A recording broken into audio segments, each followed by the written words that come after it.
Driehoeke. Daar word baie met driehoeke in wiskunde gewerk, so dit is belangrik dat jy die verskillende driehoeke se eienskappe ken. 'n Driehoek is 'n geslote 2D vorm met 3 reguitsye en 3 hoeke. Die binnehoeke van alle driehoeke is gelyk aan 180 grade. Hoek A plus hoek B plus hoek C is gelyk aan 180 grade. Driehoeke word name gegee op grond van die lengte van die driehoek se sye of volgens die grootte van die driehoek se binnehoeke. Hierdie driehoek se sye is al 3 ewe lank. 'n Driehoek waarvan al 3 die sye ewe lank is, noem ons 'n gelyksydige driehoek. Die sye is almal ewe lank, hulle is gelyk.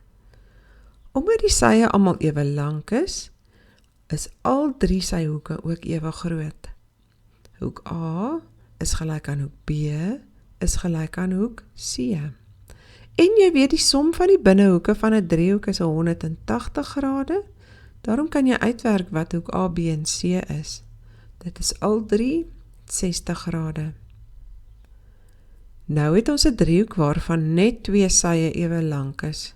So 2 sye is ewe lank, maar die derde sy is nie so lank soos die ander een nie. Kyk weer die streepie wat vir jou wys die bene van die driehoek is ewe lank. Dit is 2 sye en dit lyk soos 2 bene wat ewe lank is. Ons noem dit 'n gelykbenige driehoek. Jy het 2 bene, so 2 sye is ewe lank. Die 2 hoeke aan die onderkant van die sye wat ewe lank is ewe groot. Hoek B is gelyk aan hoek C. Hulle is ewe groot. Die driehoek waarvan al 3 die sye van die driehoek verskillende lengtes is, word 'n ongelyksydige driehoek genoem. Al die sye is verskillend, hulle is ongelyk. Maar onthou net, die som van die binnehoeke is nog steeds 180 grade. Ons kan ook driehoeke benoem volgens die grootte van die binnehoeke van die driehoek. Wanneer een van die binnehoeke van 'n driehoek 'n regte hoek is, of 90 grade is dit 'n reghoekige driehoek. Hoek A is 90 grade. Die een lyn van die driehoek is loodreg op die ander lyn.